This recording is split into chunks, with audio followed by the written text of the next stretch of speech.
Selamat malam dan salam sehat buat kita semua. Sebelum baca firman Tuhan, kita berdoa. Terang dari Allah, cahaya dari langit. Terangilah roh dan jiwa kami untuk mendengarkan firman-Mu. Dalam nama Tuhan Yesus Kristus, kami berdoa. Amin. Selamat berjumpa kembali di channel Tabakaka Japita Tinambunan. Khotbah kedatangan Roh Kudus pada hari kedua. Hari ini hari yang ke-145, tanggal 25 Mei 2026, diambil dari kitab Nehemia pasal 9 ayat 20 sampai dengan 31. Dengan perikop Nehemia berdoa kepada Tuhan. Sebagai nats adalah sebagai berikut.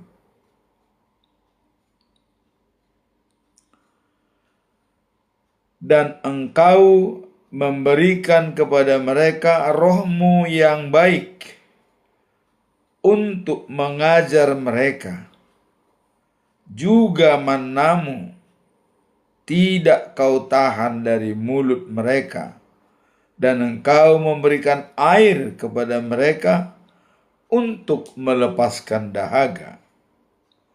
40 tahun lamanya engkau memberikan mereka makan di padang gurun. Mereka tidak berkekurangan, pakaian mereka tidak rusak, dan kaki mereka tidak bengkak.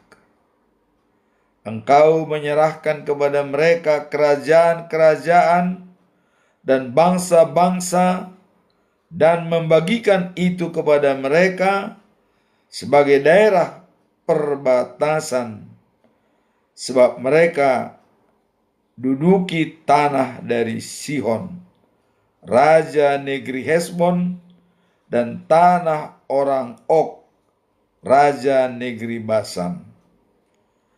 Engkau membuat anak-anak mereka menjadi banyak seperti bintang-bintang di langit, dan membawa mereka ke tanah yang kau suruh kepada nenek moyang mereka untuk dimasuki dan diduduki.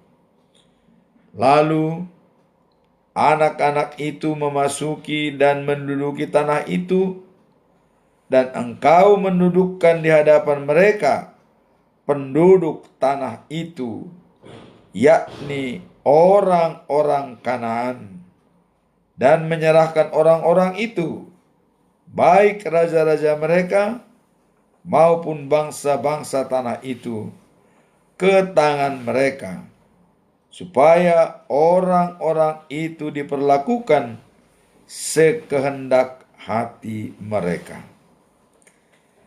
Mereka merebut kota-kota yang berkubu dan tanah yang subur. Mereka merampas rumah-rumah yang penuh berisi berbagai-bagai barang, baik tempat-tempat air pahatan, kebun-kebun anggur, dan kebun-kebun zaitun, dan pohon-pohon buah-buahan dalam jumlah yang sangat banyak. Mereka makan dan menjadi kenyang dan gemuk. Mereka hidup mewah karena kebaikan-Mu yang besar. Tetapi mereka mendurhaka dan memberontak terhadap-Mu. Mereka membelakangi hukum-Mu dan membunuh nabi-nabi-Mu yang memperingatkan mereka, dengan maksud membuat mereka berbalik kepadamu. Mereka berbuat nista yang besar. Lalu Engkau menyerahkan mereka ke tangan lawan-lawan mereka yang menyesatkan mereka.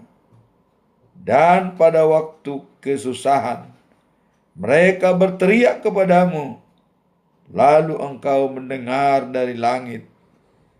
Dan karena kasih sayangmu yang besar, kau berikan kepada mereka orang-orang yang menyelamatkan mereka dari tangan lawan mereka. Tetapi begitu mereka mendapat keamanan, kembali mereka berbuat jahat di hadapanmu.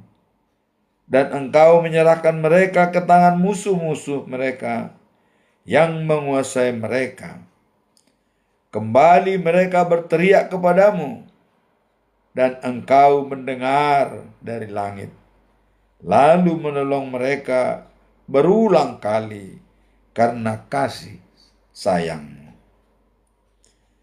Engkau memperingatkan mereka dengan maksud membuat mereka berbalik kepada hukummu. Tetapi mereka bertindak angkuh. Mereka tidak patuh kepada perintah-perintahmu.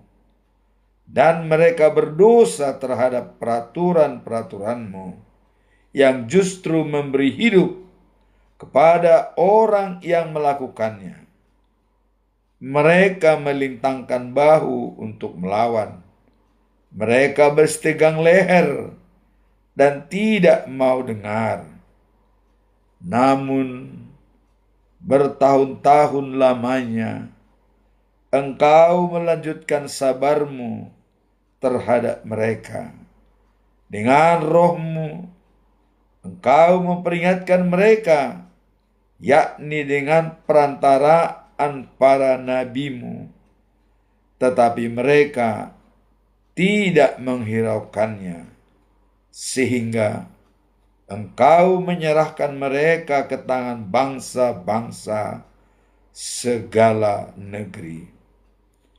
Tetapi karena kasih sayangmu yang besar, engkau tidak membinasakan mereka sama sekali, dan tidak meninggalkan mereka, karena engkaulah Allah yang pengasih dan penyayang.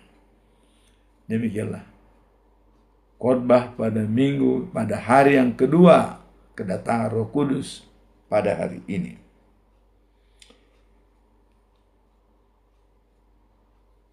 Sekarang kita melihat dari perikop ini, ya, bahwa siapakah Nehemia dalam pemberitaan ini.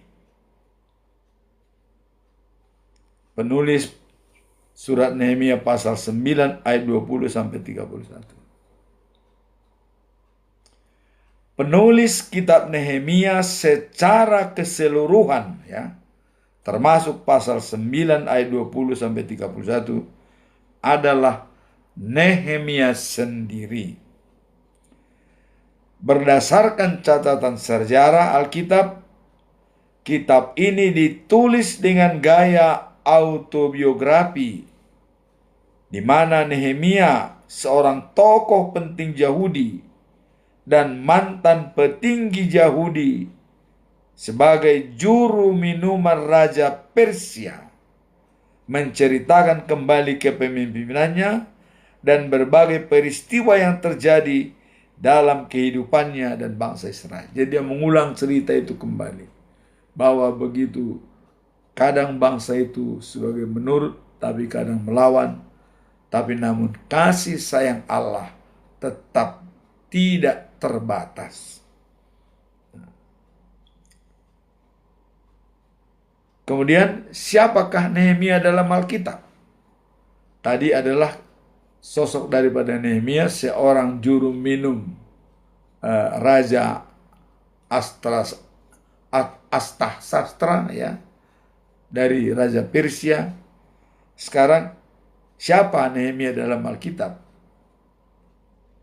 Nehemia adalah tokoh penting dalam Alkitab yang memimpin pembangunan kembali tembok Yerusalem. Jadi dia diperintahkan oleh Artasastra Raja Persia untuk membangun kembali tembok Yerusalem, ya, dan memulihkan kerohanian bangsa Yahudi setelah masa pembuangan. Dan dia sekaligus diangkat menjadi gubernur Judea sebagai wakil daripada pemerintah Raja Persia. Kisah hidupnya tidak tercatat di dalam kitab Nehemia dengan rincian peran sebagai berikut. Pertama adalah pembangunan tembok Yerusalem, ya. Setelah mendengar bahwa Yerusalem hancur dan tidak aman, ia diizinkan raja untuk pulang dan memimpin pembangunan tembok tersebut. Berhasil diselesaikan dalam waktu 52 hari. Meskipun mendapat ancaman dan gangguan dari musuh-musuh sekitar. Ya. Walaupun ada gangguan musuh-musuh seperti orang Tobia, ya, orang-orang Arab, ya, yang selalu mengganggu mereka, tapi dia tetap berhasil membangun tembok Yerusalem selama 52 hari. Nah, kemudian pembaharuan rohani bersama ahli Taurat Esra. Jadi bekerja sama dengan Esra, karena Esra sudah lebih dulu di sana, dan dia kita tahu adalah membangun kebangkitan rohani daripada bangsa Israel. Karena dialah ahli Taurat yang selalu membacakan kitab Taurat kepada bangsa Israel. Nah, kemudian menuntun bangsa itu untuk bertobat dan memperbaharui perjanjian mereka dengan Allah. Jadi kembali untuk bertobat dan memperbaharui perjanjian dengan Allah. Kemudian poin ketiga adalah pemimpin yang berintegritas sesuai kata dan perbuatan. Dia mendengar ada kehancuran di Yahudi di Yerusalem, maka dia berpikir untuk membangun tembok Yerusalem dan diperintahkan oleh Raja Persia, yaitu Artasastra. Dan sebagai gubernur di Judea, ia menolak menggunakan haknya untuk menarik pajak dari rakyat dan menggunakan gajinya sendiri untuk menjamu sesama Yahudi dan orang-orang yang membutuhkan. Coba kita lihat, begitu mulianya dia, ya. Artinya sebagai gubernur, ia menolak menggunakan haknya untuk menarik pajak. Jadi dia tidak memungut pajak, ya, dari rakyat, karena dianggap masih dalam pembangunan dan rakyat masih bersusah payah karena sibuk dalam membangun tembok Yerusalem. Bahkan dikatakan dari pajak dan menggunakan gajinya, jadi gajinya sendiri untuk menjamu sesama orang Yahudi dan orang-orang yang membutuhkan. Coba kita lihat, dia sudah tidak mengambil pajak untuk biaya-biaya negara, tapi justru gajinya yang dipakai untuk melayani masyarakat. Disitulah keseriusan dia sebagai seorang yang dipercaya oleh Raja Persia untuk membangun kembali tembok Yerusalem. Kemudian apa latar belakang daripada perikop ini? Kenapa muncul ayat ini? Begitu gigihnya Nehemia dalam membangun tembok Yerusalem. Mengenai latar belakang kitab Nehemia ini adalah bagian dari doa pengakuan dosa massal umat Israel setelah mereka kembali dari masa pembuangan di Babel dan berhasil membangun kembali tembok Yerusalem. Dimulai dengan doa massal. Mereka mengumpulkan semua bangsa Israel, dan kita tahu dipimpin oleh Nehemia dan dibacakan hukum Taurat oleh Esra, dan semua bangsa Israel itu berdiri dan mereka bahkan sampai menangis. Itulah kekuatan moral kesatuan daripada bangsa Israel.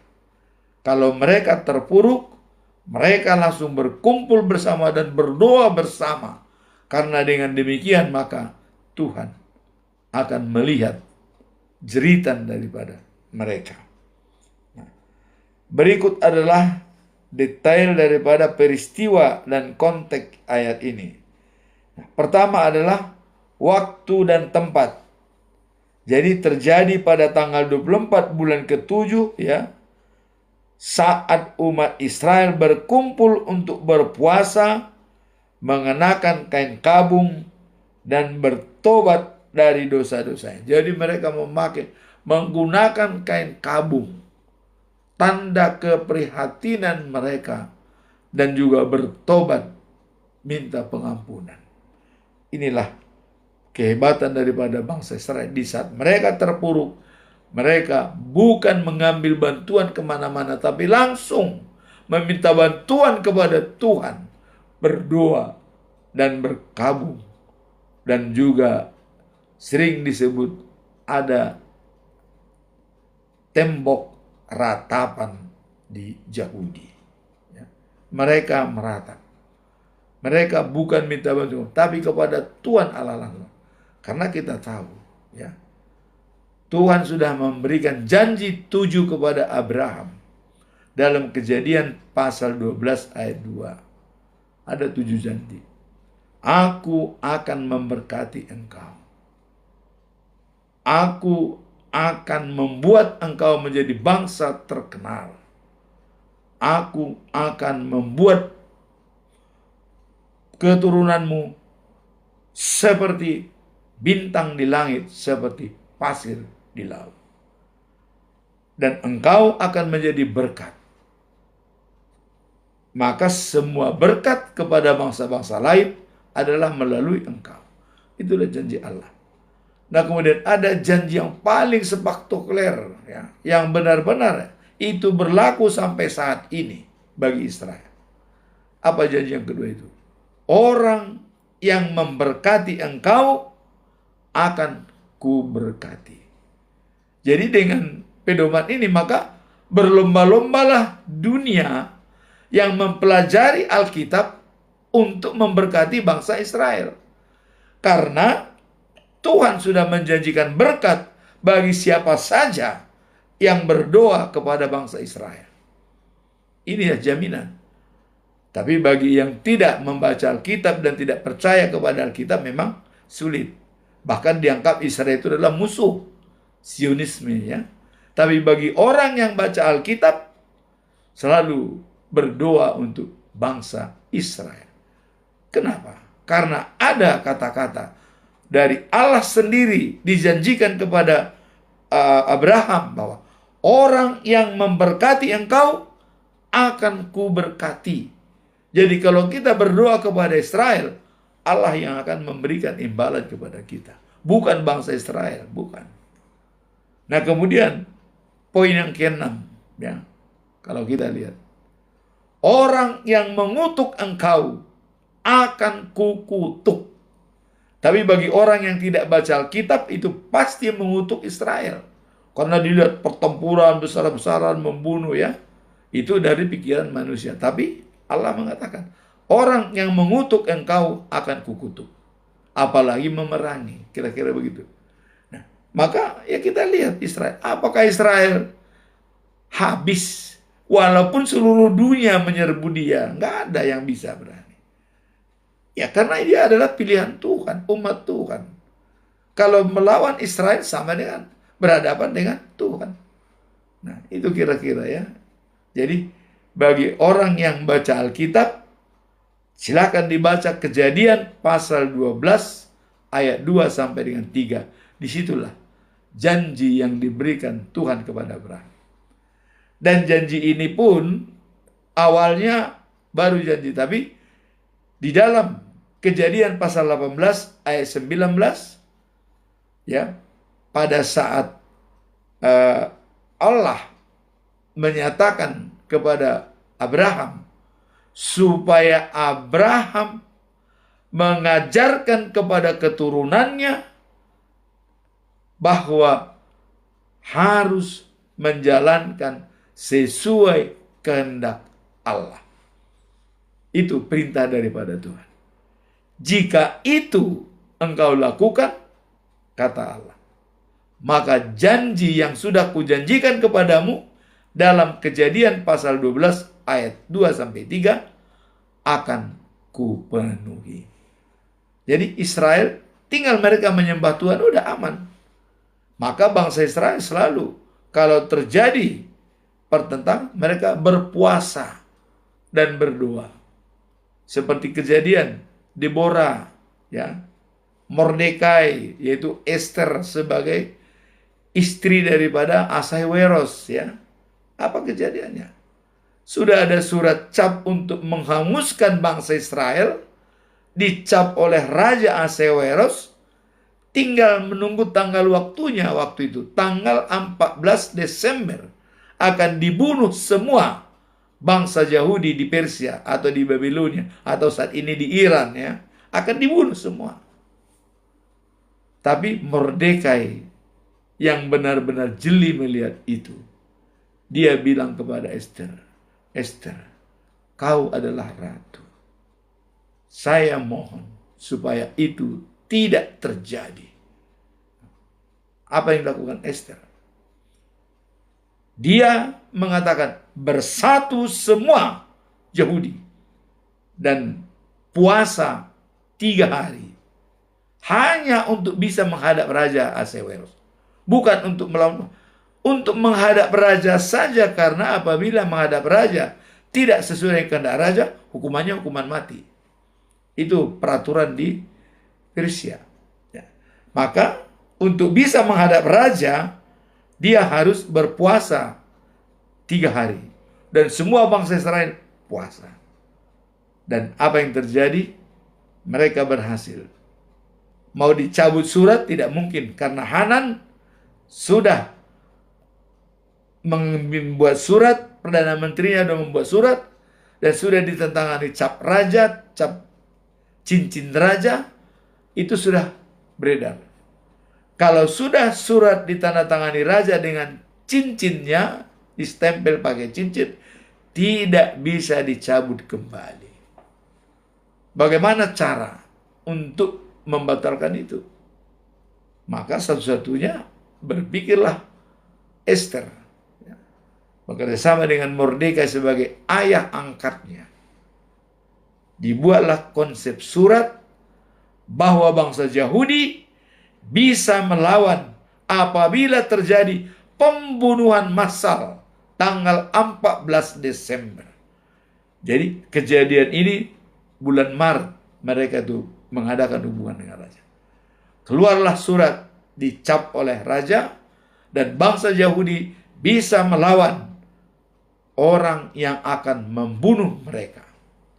Maka dari bulan Maret ke bulan Desember ada kesempatan, ya, 6 bulan mereka mencoba mengumpulkan bangsa Israel, berdoa dan berdoa.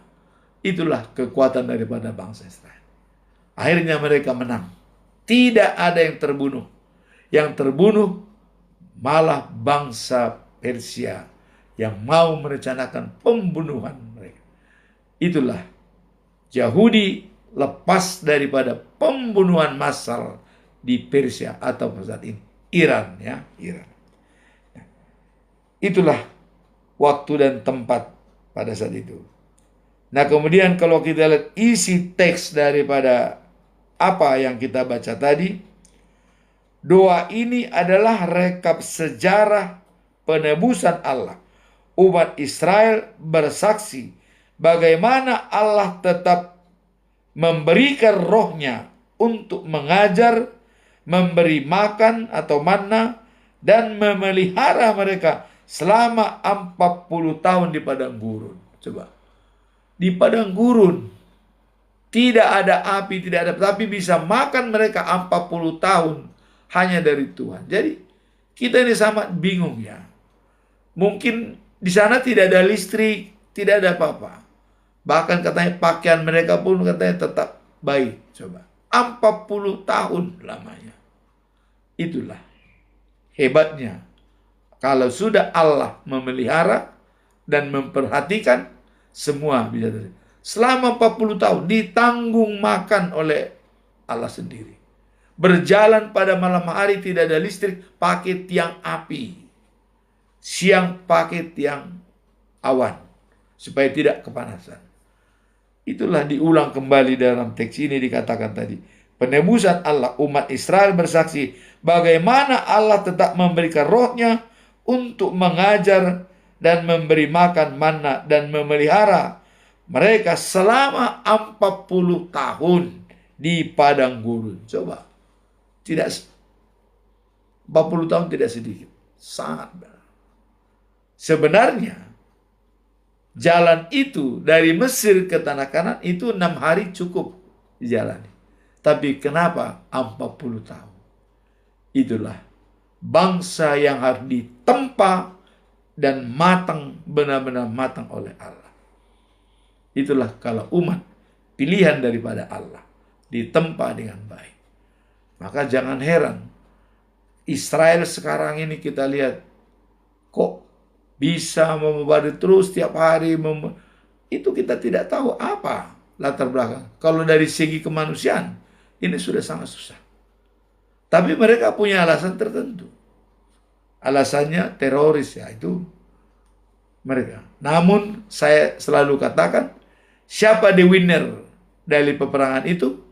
Siapa yang menjalankan karakter Allah, kasih, keadilan, dan kebenaran, dialah the winner. Apakah Iran, apakah Hamas, apakah Hizbullah, apakah Amerika, apakah Israel. Parameternya adalah siapa menjalankan karakter Allah, kasih, kebenaran, dan keadilan. Itulah the winner dari peperangan tersebut. Walaupun yang bersangkutan babak belur, dia tetap the winner. The winner secara rohani karena menjalankan karakter Allah. Poin ketiga, yaitu poin utama. Bagian ini menekankan bahwa kontras antara kesetiaan Allah yang luar biasa dengan ketidaksetiaan umat Israel. Disinilah kesetiaan Allah yang luar biasa kepada bangsa Israel dibandingkan dengan ketidaksetiaan daripada bangsa itu sendiri. Itulah kalau Allah sudah berkomitmen meminta menjadi bangsa pilihan, Allah bertanggung jawab untuk menjaga sejarah mereka dan tidak punah. Inilah poin yang utama daripada perikop ini. Dan meskipun bangsa Israel sering memberontak dan melupakan kebaikan Allah, Allah tidak pernah meninggalkan mereka. Dia adil dalam hukumannya, namun penuh belas kasihan dengan terus mengirimkan para nabi untuk memperingatkan dan menyelamatkan mereka dari musuh.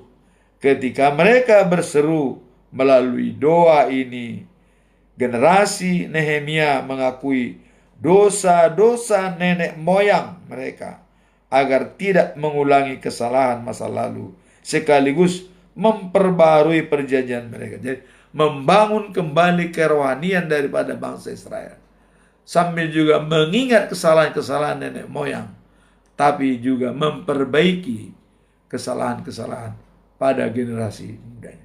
Itulah tugas daripada Nehemia bersama dengan Ezra.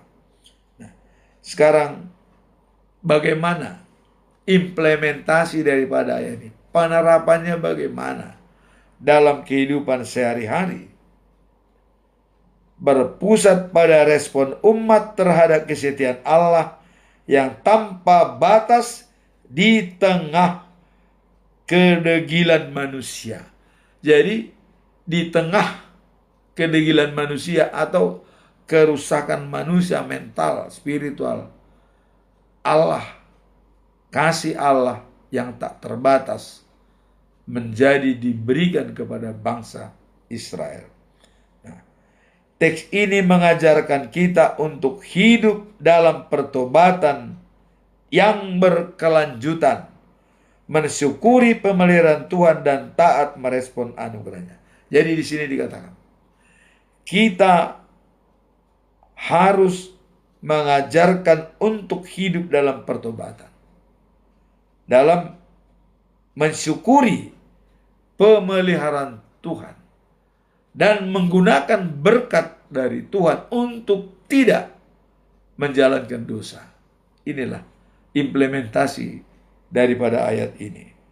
Nah, kemudian sebagai ringkasan implementasi praktis dalam kehidupan sehari-hari, apa yang kita lakukan dalam kehidupan sehari-hari dari perikop ini atau ayat ini? Peka terhadap tuntunan Roh Kudus. Jadi peka, harus jeli kita melihat tuntunan Roh Kudus yang ada pada kita. Allah senantiasa memberikan rohnya yang baik untuk mengajar umatnya. Maka dikatakan dalam Yesaya pasal 11 ayat 2, rohnya berada pada dia. Roh Allah berada pada dia. Dia adalah Yesus. Apa roh itu? Roh hikmat dan roh pengertian, roh nasihat, dan roh keperkasaan, roh pengenalan, dan roh takut akan Tuhan. Nah, dapat disimpulkan dari tersebut adalah roh Allah yang mengajarkan dan menguatkan kita melalui firman-Nya. Itulah kesimpulannya. Jadi roh Allah yang mengajarkan dan menguatkan kita melalui firman-Nya. Maka harus jeli ya dalam melihat roh Allah, peka terhadap tuntunan roh Allah. Karena pada saat Yesus naik ke surga, dia berjanji, aku akan menemanimu sampai akhir zaman. Itulah Roh Kudus hari kedua pada hari ini yang kita peringati menjadi kenyataan untuk mengajarkan dan menguatkan kita melalui firman-Nya. Sebagai implementasi daripada kepekaan kita terhadap tuntunan roh Allah adalah sediakan waktu khusus setiap hari untuk berdoa dan membaca firman Tuhan agar kepekaan rohani kita bertumbuh dalam mengambil setiap keputusan. Jadi sediakan waktu setiap hari untuk menerima tuntunan daripada Tuhan. Itulah kalau kita peka terhadap tuntunan roh Allah. Poin kedua, mengandalkan pemeliharaan Tuhan.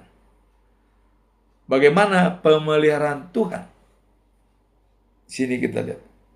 Umat Israel tidak berkekurangan di padang gurun selama 40 tahun. Coba, mereka hanya berjalan. Tidak ada kebun, tapi mereka makan setiap hari. Ada daging, ada minuman. Coba, mereka dari Mesir di padang gurun. Disitulah dikatakan mengandalkan pemeliharaan Tuhan. Sekarang pemeliharaan Tuhan itu apakah masih berlaku bagi kita saat ini? Di sini kita lihat bagaimana penerapannya. Adanya pemeliharaan Tuhan bagi kita dalam kehidupan sehari-hari. Belajar untuk hidup cukup dan bersyukur. Jadi hidup untuk cukup dan bersyukur. Nah, dikatakan hidup untuk cukup dan bersyukur ada filosofinya. Karena doa Bapa kami, waktu diajarkan oleh Yesus berdoa kepada murid-muridnya, berikanlah pada hari ini makanan kami secukupnya. Kenapa secukupnya? Dan kenapa hari ini? Disinilah kita perlu mensikapi respon doa yang diajarkan oleh Yesus. Karena kita tidak bisa menjamin kalau besok masih hidup. Itulah makanya, berikanlah pada kami hari ini makanan secukupnya. Karena besok kita tidak bisa menjamin kalau kita masih hidup. Itulah filosofi daripada berikanlah pada kami hari ini makanan secukupnya.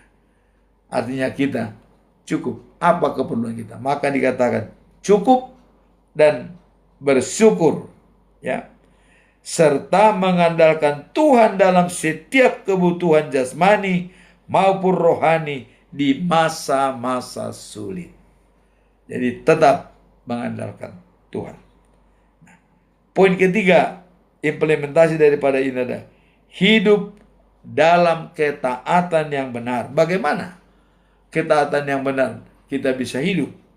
Nah, teks ini mencatat siklus kegagalan manusia diberkati, memberontak, dihukum, berseru, dan diselamatkan. Jadi artinya hidup dalam ketaatan yang benar. Jadi dalam siklus sejarah manusia, ya, diberkati, memberontak, dihukum, berseru, dan diselamatkan. Nah, dari pengalaman ini, sehingga ketaatan kita kepada Tuhan adalah merupakan inti daripada hidup dalam ketaatan yang benar. Melihat siklus ini. Itu di ayat 26 sampai 29. Nah, kemudian bagaimana implementasi penerapannya dalam kehidupan sehari-hari? Evaluasi diri. Apakah kita sudah menjalankan sesuai dengan apa yang dijanjikan Tuhan? Kita harus mengevaluasi diri secara rutin setiap hari. Harus ada evaluasi diri. Untuk evaluasi diri, disitulah kita memberikan waktu untuk Tuhan. Berkomunikasi dengan Tuhan. Dan bukan hanya saat menghadapi masalah besar. Jadi artinya, jangan menyanyiakan anugerah Tuhan. Hiduplah dalam pertobatan setiap hari. Bukan hanya saat menghadapi masalah besar. Jadi orang kalau sudah menerima musibah, baru dia ingat Tuhan. Kalau tidak, biasa-biasa saja malah lupa. Jangan. Di sini dikatakan, harus hidup dalam pertobatan setiap hari. Bukan hanya saat menghadapi masalah besar. Nah, kemudian poin yang keempat daripada ayat ini yang bisa kita ambil kesimpulan, berakar pada anugerah dan pengampunan. Artinya kita kuat dengan anugerah Allah dan pengampunan. Dan bagaimana poinnya? Allah tidak membinasakan umatnya karena ia adalah Allah Maha Pengasih dan Maha Penyayang. Dia tidak akan membinasakan umatnya karena Allah Maha Pengasih dan Maha Penyayang. Kalau kita baca dalam Yehezkiel pasal 33 ayat 11 dikatakan bahwa bertobatlah, hai Israel, bertobatlah, kata Allah. Mengapa kamu harus mati? Ini pertanyaan Tuhan kepada orang yang mati dalam kejahatan. Mati dalam membunuh orang. Mati dalam melakukan kejahatan yang tidak disenangi Tuhan. Itu Tuhan, mengapa kamu harus mati, katanya. Mengapa? Jadi Tuhan bertanya kepada kita atau orang-orang yang mati dalam kejahatan, yang dalam narkoba, korupsi, ya, membunuh segala macam. Tuhan bertanya, mengapa kamu harus mati? Kata. Dan dilanjutkan oleh Allah, karena aku tidak senang kematian orang fasik. Tidak senang. Melainkan pertobatan supaya ia hidup kekal. Itulah yang diinginkan oleh Tuhan. Nah, kemudian bagaimana implementasi daripada ayat ini? Ya. Beritakan kasih karunia tersebut melalui perbuatan sehari-hari dan praktikkan pengampunan kepada sesama yang pernah menyakiti kita. Jadi kuncinya di sini adalah pengampunan kepada sesama. Kita tunjukkan kalau kita berbaik hati. Seperti terjadi komal-komal saat ini. Ada penyerangan. Bagaimana kita menghadapi kalau ada dari agama yang menyerang kita? Kita jangan melawan. Jangan menjawab yang tidak kita ketahui. Tapi kita selalu mengatakan kata-kata yang manis dan bahkan memberkati mereka. Tidak, jangan melawan. Biarkan. Ya. Namun saya katakan dalam komal saya ini adalah moderasi beragama. Tidak merubah keyakinan masing-masing agama. Bukan memoderin agama. Tapi pemahaman agama yang kita modernisasi. Bagaimana pemahaman itu? Pertama, komitmen kepada bangsa dan negara Kesatuan Republik Indonesia berdasarkan Pancasila dan Undang-Undang Dasar 1945. Itu dulu yang pertama. Komitmen, pemahaman beragama. Kemudian komitmen yang kedua adalah toleransi. Artinya memberikan kebebasan kepada orang lain yang punya keyakinan masing-masing. Tidak saling memblame. Tidak saling bermusuhan. Mari kita hidup toleran, rayakan perbedaan. Ya, rayakan perbedaan. Menghormati perbedaan. Itu adalah sebagai anugerah Tuhan. Kita sudah dibuat berbeda, jangan kita pertanyakan mengapa kita berbeda. Jangan. Kita sudah dibuat berbeda, rayakan perbedaan itu. Supaya kita bisa hidup tenang. Maka saya katakan moderasi beragama tidak mengganggu akidah atau keyakinan dari masing-masing agama. Nah kemudian komitmen ketiga dikatakan anti kekerasan. Tidak menggunakan topeng-topeng agama untuk membuat kekerasan. Atau seperti komal-komal ini, topeng agama, memblame. Apakah Yesus Tuhan? Ini sangat-sangat mengganggu akidah orang lain. Jangan pernah kita tanyakan hak atau otoritas daripada Tuhan kepada manusia. Ini pesan saya kepada apologet-apologet. Maka mari ciptakan moderasi beragama dalam negara Kesatuan Republik Indonesia. Itulah yang perlu kita ingatkan ya. Nah, sekarang apa conclusionnya? Kesimpulan daripada khotbah hari ini. Kesimpulannya adalah menekankan kasih dan kesetiaan Tuhan meskipun umatnya sering turun dalam ketidaksetiaan. Jadi kita utamakan kasih Tuhan itu lebih menuju kepada kasih agape tanpa pamrih.